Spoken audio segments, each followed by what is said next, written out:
नमस्कार विद्यार्थी मित्रो. इयत्ता 10वी भूगोल प्रकरण 4 हवामान या प्रकरणांचा आज आपल्याला अभ्यास करणार आहोत. या प्रकरणाचा अभ्यास करण्यापूर्वी मागील पाठामध्ये भारत प्राकृतिक रचना आणि जलप्रणाली या घटकाचा अभ्यास केलेला होता. परंतु या प्रकरणाचा आत्ताच्या प्रकरणावर एक मोठ्या प्रमाणात असा परिणाम दिसून येतो. या प्रकरणामध्ये 2 भाग आहेत. ब्राझील आणि भारत या दोन्ही देशांची हवामानाचे तौलनिक अभ्यास दिलेला आहे. हा व्हिडिओ थोडा मोठा होत असल्याने आपण या प्रकरणाचे 2 भाग केलेले आहेत. एक भाग म्हणजे ब्राझील हवामान आणि दुसरं भारत हवामान. आत्ताच्या व्हिडिओमध्ये ब्राझीलमधील हवामानाचा सविस्तर वृत्तांत आपण पाहणार आहोत. हा अभ्यास आपल्याला जवळजवळ 3 भागात अभ्यास करायचा आहे. एक भाग ब्राझीलचे स्थान, विस्तार आणि ब्राझीलमधील हवामानावर परिणाम करणारे घटक असा एक घटक आहे. आणि दुसरा भाग म्हणजे ब्राझीलमधील तापमानाचं वितरण. तिसरा भाग ब्राझीलमधील पर्जन्याचं वितरण. अशा 3 घटकांमध्ये आपण हे प्रकरण अभ्यासायचं आहे. चला तर आज आता आपण ब्राझीलचं स्थान कसं आहे. ब्राझील हा देश जगाच्या नकाशामध्ये पश्चिम गोलार्धात व उत्तर आणि दक्षिण अशा गोलार्धामध्ये येतो. उत्तरेस गियाना, फ्रेंच गियाना, व्हेनेझुएला पासून दक्षिणेस उरुग्वेपर्यंतचा असा उत्तर दक्षिण असा पसरलेला प्रदेश आणि पश्चिमेस अंडीज पर्वतापासून ते पूर्वेस रिओ ग्रांडे द नॉर्ते पर्यंतचा प्रदेश असा हा ब्राझीलचा विस्तृत असा प्रदेश म्हणून ओळखला जातो. यामध्ये 0° रेखावृत्तापासून दक्षिणेस 23.5° रेखावृत्तापर्यंत ब्राझीलचा बहुतांश भाग यात असल्याने या भागामध्ये हवामान हे उष्ण स्वरूपाचं आहे. हा प्रदेश उष्णकटिबंधीय पट्ट्यामध्ये येतो म्हणून आपण त्याला उष्णकटिबंधीय पट्ट्याचा प्रदेश असं म्हणता येतं. आता या सगळ्या गोष्टीवरून हवामानावर आणखी काही घटकांचा परिणाम होतो. ते कोणते घटक आहेत? 1. 0° विषुववृत्त व 23.5° मकरवृत्त. 2. उत्तर दक्षिण अटलांटिक महासागर. 3. प्राकृतिक रचना.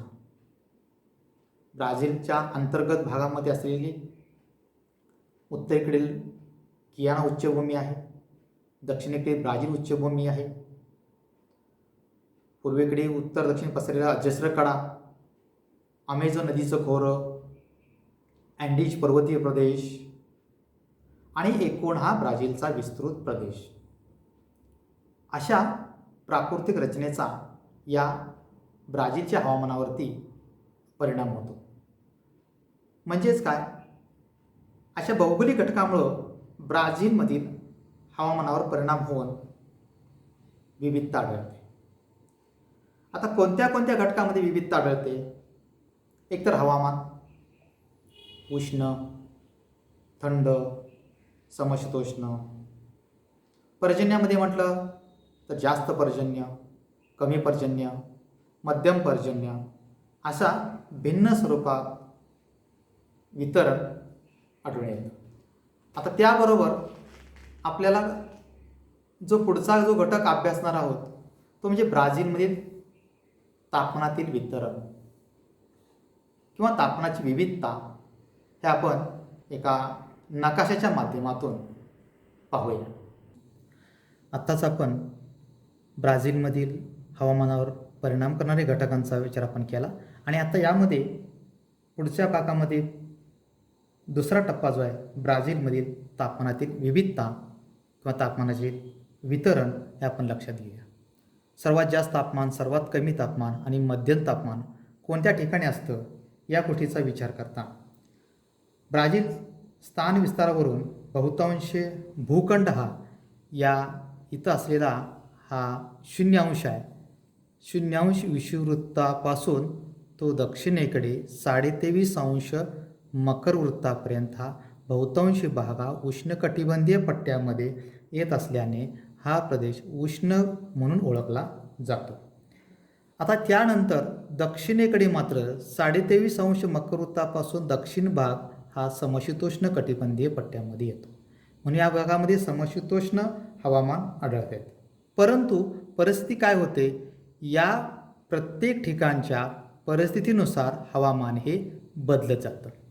आता कसं बघा, उत्तरेकडचा गियाना उच्चभूमी आहे. या भागामध्ये उंच सकलपणा आहे, पर्वतीय प्रदेश आहे.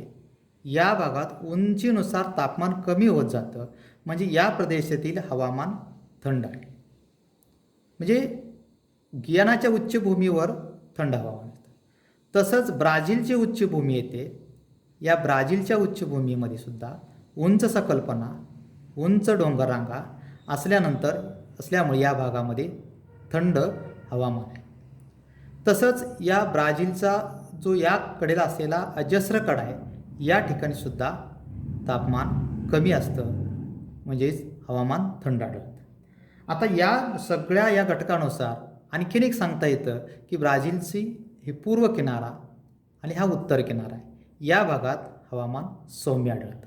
या भागामध्ये तापमान अतिशय कमी असतं. म्हणजेच अर्थात इथं तापमान मध्यम आणि इथं तापमान कमी असतं, म्हणजे 18° तितकं असतं. उत्तरेकडे जसं जावं तसं तापमान जास्त आहे, 28°C तापमान असतं. आता ब्राझीलच्या उत्तरेस हा 0° आहे.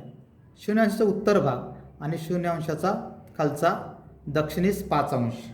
या भागामध्ये वर्षभर सूर्याची किरणं लंबरूप पडतात आणि यामुळं तापमान इथं जास्त आढळतं.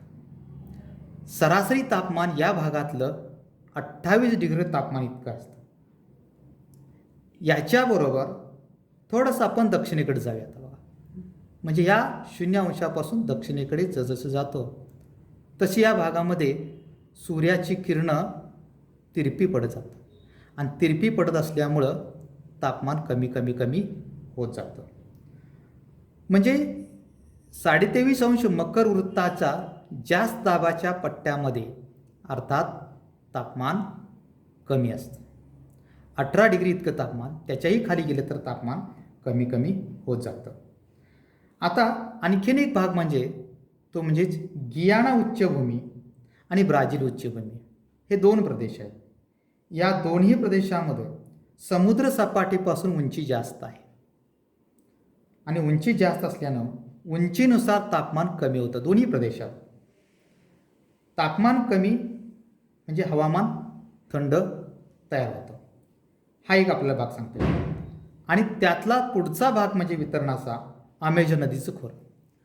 अमेझॉन नदी ही 0°पासून जवळजवळ 5° दक्षिण म्हणजे अक्षवृत्ताच्या दरम्यान, म्हणजे जवळजवळ या पट्ट्यामध्ये इथं अमेझॉन नदीचं आहे. अमेझॉन नदी ही ब्राझीलमधील सर्वात मोठी नदी आहे, विस्तृत आहे. याला अनेक नद्या येऊन मिळतात. अनेक उपनद्यांची नदी म्हणून ओळखली जाते. तर या ठिकाणी विशेषतः करून खोलगट प्रदेश आढळतो. त्याचबरोबर त्या प्रदेशामध्ये वनाच्छादित प्रदेश आहे. त्याचबरोबर ह्या वर्षभर पाण्याचा पुरवठा होत असतो. खोलगट असल्यामुळं या अंतर्गत भागामध्ये तापमान हे 25 ते 28°C इतकं असतं. आता हा झाला अमेझॉन नदीच्या खोऱ्यामधलं तापमान कमी का असतं या प्रदेशामध्ये, आपल्याला हे लक्षात आलं असेल. आता दुसरा भाग म्हणजे उत्तर हा जो प्रदेश आहे, म्हणजे उत्तर किनारा आणि हा पूर्व किनारा प्रदेश आहे. म्हणजे हा दक्षिण अटलांटिक महासागरालगत असलेला पूर्व किनारा आणि हा उत्तर अटलांटिक महासागरालगत असलेला किनारा. यामध्ये पाण्याच्या तापण्याने थंड होणे यांच्या क्रियेमुळं या भागातील तापमान मध्यम स्वरूपाचं आढळतं. तसंच या भागातील तापमान मध्यम स्वरूपाचं आढळतं. म्हणजे एकूण आपल्याला असं म्हणता येईल की ब्राझीलमधील परिस्थितीनुसार प्रत्येक ठिकाणचं तापमान हे भिन्न आहे, वितरण वेगवेगळं आहे. पण विचार केला तर सगळ्या भागामध्ये ब्राझीलचा सर्वसाधारण जर विचार केला तापमान तर 23° इतकं आपल्याला सांगता येतं. तर हे झालं आपल्याला तापमानातील बदल, तापमानातील वितरण असं म्हणता येतं. आता आणखीन एक भाग यातला आपण पुढचा जो बघायचा आहे म्हणजे या पाठातला तिसरा भाग आहे. तिसरा कोणता? तर ब्राझीलमधील पर्जन्याचे वितरण. जास्त, कमी आणि मध्यम पर्जन्याचा प्रदेश आहे. विद्यार्थी मित्रो, हा पाठातील हा भाग अतिशय महत्त्वाचा आहे. याच्यावरतीच प्रश्न आपल्याला विचारले जाऊ शकतात. मग आता आपल्याला कोणत्या पद्धतीने प्रश्न विचारले जातात त्याचाही आपण जाता आता विचार करूया. ब्राझीलमधील पर्जन्याचे वितरण स्पष्ट करा असा प्रश्न येऊ शकेल. कदाचित ब्राझीलमधील पर्जन्याचे वितरण नकाशासह स्पष्ट करा असाही प्रश्न विचारला जाऊ शकेल. किंवा ज्या ठिकाणी पावसाचं प्रमाण कमी आहे, का कमी आहे असाही विचारला जाऊ शकेल. म्हणजे अशा पद्धतीचे प्रश्न या पाठावरती, या घटकांवरती अधिकाधिक विचारले जाऊ शकतात. त्या दृष्टिकोनातून याकडे लक्ष केंद्रित करा. आता बघा, पर्जन्यावर परिणाम करणारा तापमान आहे, ब्राझीलमधील हवेचा दाब आहे म्हणजेच वारे, तसेच ब्राझीलमधील प्राकृतिक रचना, अशा तिन्ही घटकांचा या पर्जन्यावरती, पर्जन्याच्या विविधतेवरती परिणाम दिसून येतो. आता यामध्ये ब्राझीलची उच्चभूमी आणि अजस्र कडा, ब्राझीलची उच्चभूमी आणि अजस्र कडा.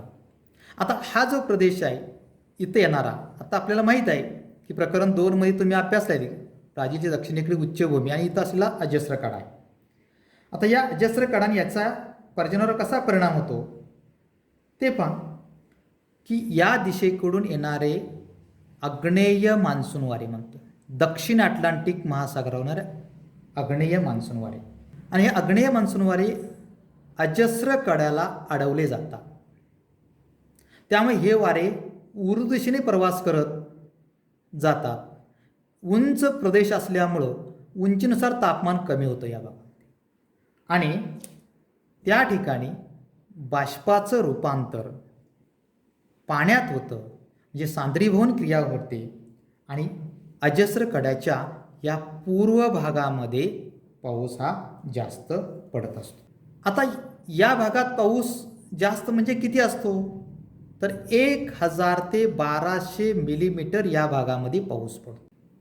परंतु अजस्र कडा ओलांडून पश्चिम दिशेने जसजसे जावे, म्हणजे ब्राझीलच्या उच्चभूमीच्या पश्चिमेकडे जसे जावे आणि अजस्र कडाच्या उत्तरेकडे जसे जावे तसे हे आग्नेय मान्सून वारे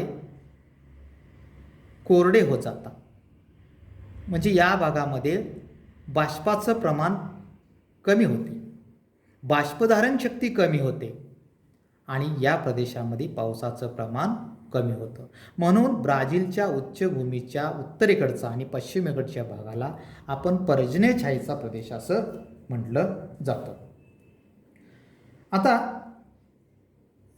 याबरोबर अजस्र कडाच्या उत्तरेकडचा म्हणजे ईशान्य ब्राझील म्हणूया, ईशान्य ब्राझील या प्रदेशात वारे कोरडे होतात, वाऱ्यातील बाष्पधारण शक्ती कमी होते, आणि यामधील पावसाचं प्रमाण अतिशय कमी होतं. आणि विशेष करून या भागात पर्जन्य छायेचा प्रदेश म्हटलं जातं, पण त्याला एक विशिष्ट नाव आहे. त्या भागाला नाव दिलेलं आहे अवर्षण चतुष्कोन प्रदेश म्हटलं जातं. इथं आहे पहा, इथं कटिंगा नावाचा एक प्रदेश आहे. या ठिकाणी हा प्रदेश आहे. याला काय म्हटलं जातं? अत्यंत कमी पावसाचं केंद्र असलेलं, अत्यंत कमी पावसाचं केंद्र बनलेला प्रदेश म्हटलं जातं. याला आपण अवर्षण चतुष्कोन म्हणतो. अवर्षणाचा अर्थ काय? अ म्हणजे नाही आणि वर्षण म्हणजे वृष्टी, म्हणजे पाऊस नसलेला. आणि चतुष्कोण म्हणजे काय, की चारही बाजूनी कमी पाऊस पडणारा प्रदेश. मग पूर्वेकडून असेल, उत्तरेकडून असेल, पश्चिमेकडून असेल किंवा दक्षिणेकडून असेल, याचा एक नैसर्गिकरित्या या ठिकाणी कमी पावसाचा प्रदेश झालेला आहे. त्याला तिथे कोण निर्माण झालेला आहे आणि त्यालाच आपण चतुष्कोण असं म्हटलं जातं. म्हणून अवर्षण चतुष्कोण प्रदेश असं नावाने ओळखला जातो. आता या भागानंतर की सर्वसाधारण ब्राझीलच्या बहुतांशी भागामध्ये म्हणजेच उच्चभूमीच्या भागामध्ये पावसाचं प्रमाण मध्यम, तर अजस्रकडाच्या भागामध्ये पावसाचं प्रमाण जास्त. आता हा झाला आपल्याला ब्राझीलच्या उच्चभूमीच्या अंतर्गत असलेल्या पावसाचं वितरण आणि अजस्रकड्यामध्ये. आता याच्यानंतर पुढचा एक भाग आपण बघायचा आहे, तो म्हणजे किनारी प्रदेश. आपल्याला माहीत आहे की किनारी प्रदेश हा इथून इथंपर्यंत, ज्याला उत्तर किनारी मैदानी प्रदेश असतो, आणि इथं हा पूर्व किनारी मैदानी प्रदेश. हा चिंचोळा असा हा पूर्व किनारी मैदानी प्रदेश आहे आणि हा विस्तृत असा सखल भागाने बनलेला असा हा किनारी प्रदेश आहे. आपण उत्तरेकडच्या किनारी प्रदेशातील पावसाचं प्रथमतः वितरण बघूया. उत्तर किनारी भागात विषुववृत्ताजवळ, म्हणजे हे विषुववृत्त आहे, हे दिलेलं विषुववृत्त आहे, या विषुववृत्ताजवळ तापमानामध्ये फारसा फरक पडत नाही. म्हणजे वर्षभर तापमान जास्त असतं, म्हणजे वर्षभर सूर्याची किरणं इथं लंबरूप पडतात, पण तापमान हे कायमचं सारखंच असतं. या ठिकाणी उत्तरेकडून येणारे म्हणजेच पूर्वेकडून येणारे व्यापारी वारे आणि दक्षिणेकडून म्हणजेच हे येणारे आग्नेय व्यापारी वारे हे एकत्र येतात. एकत्र आल्यानंतर इथं एकत्रीकरणाचा एक पट्टा तयार होतो आणि दोन्हीचा मिळून एकत्रित पट्टा तयार झाल्यामुळं इथं जमिनीलगत म्हणजेच सागरालगत कमी दाबाचा पट्टा तयार होतो. हे दोन्ही एकत्र आल्यामुळे त्या वाऱ्याची दिशा ऊर्ध्व दिशेने वहन होते. त्यामुळे काय होतं की इथं आलेला वारा जो आहे तो क्षीण होतो, कमजोर होतो, नष्ट होतो आणि इथं ऊर्ध्वमुखी दिशेने वारे जात असल्यामुळं या प्रदेशात पावसाची नोंद होत असते. आता दुसऱ्या भागातला की या भागामध्ये सुद्धा तीच परिस्थिती आहे की इकडून येणारा आग्नेय मान्सून वारे या अजस्र कड्याला अडवले जाऊन या भागामध्ये पावसाची काही प्रमाणात नोंद होत असते. आता यानंतर आपल्याला आणखीन एक महत्त्वाचा भाग यातला बघायचा आहे, तो म्हणजे की आणखी आता जे दोन भाग बघितले, एक यातला हा ब्राझील आणि हा किनारी प्रदेशात, तिसरा भागमधला हा अमेझॉन नदीचं खोरं. अमेझॉन नदीच्या खोऱ्यामध्ये अमेझॉनास हे एक राज्य आहे, रोरायमा उत्तरेकडच्या भागात येतो, तसेच अमापा या उत्तरेकडच्या भागामध्ये येतं, पारा हे जे आहेत हे अमेझॉन खोऱ्यातील असलेले महत्त्वपूर्ण राज्य आहेत आणि या राज्यामध्ये पावसाचं प्रमाण जास्त असतं. आता का जास्त असतं त्याचा आपण जर विचार करूया. अमेझॉन नदीचं खोरं हे विस्तृत आहे.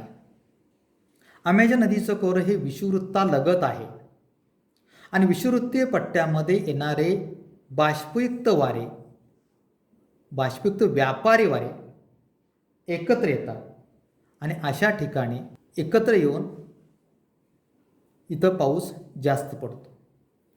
तापमानही जास्त असतं. सरासरी तापमान जर विचार केला आपण या ठिकाणी 25 ते 28 अंश सेल्सिअस तापमान असतं आणि दोन्ही वारे एकत्र येऊन या ठिकाणी पाऊस देतात. दोन्ही वाऱ्यामध्ये बाष्पधारण शक्ती जास्त असते, इथं पाऊस हा जास्त पडतो. त्यामुळे पाण्याचं क्षेत्र म्हणून ओळखलं जातं. अमेझॉन नदीच्या खोऱ्यामध्ये या भागात येणारा जो प्रदेश आहे ते इथं अमेझॉनास त्याचबरोबर असलेले पारा हे प्रदेश या अमेझॉन नदीच्या खोऱ्यामध्ये येत असतो. इथं विशेषतः करून 2000 मिलीमीटर इतका पाऊस हा या भागात पडतो. तर या भागामध्ये 1200 म्हणजे 1000 ते 1200 मिलीमीटर इतका पाऊस पडतो.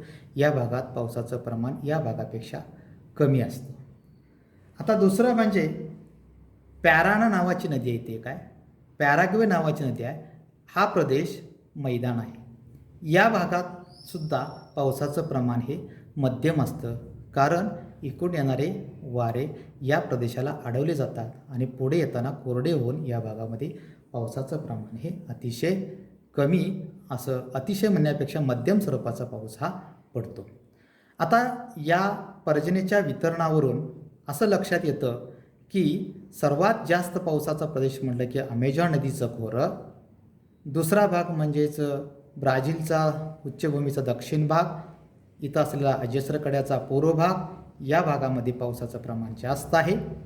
तसंच या भागामध्ये म्हणजे ईशान्य ब्राझीलमध्ये पावसाचं प्रमाण हे अतिशय कमी, इथं अवर्षणग्रस्त प्रदेश म्हणून ओळखला जातो. यालाच आपण पर्जन्याचा प्रदेश म्हणून ओळखला जातो.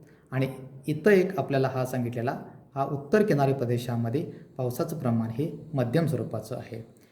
आता इथं दिसतंय बघा, या ह्याच्यामध्ये ही जी पिवळ्या रंगाने दाखवलेलं आहे हे कमी पावसाचा प्रदेश देतो आणि अतिशय डार्क कधी दिलेला आहे तो 3000 इथं दिलेला आहे, जास्त 3000पेक्षा जास्त पर्जन्य हा जो निळ्या रंगाने दाखवला आहे या भागात पावसाचं प्रमाण हे जास्त असतं.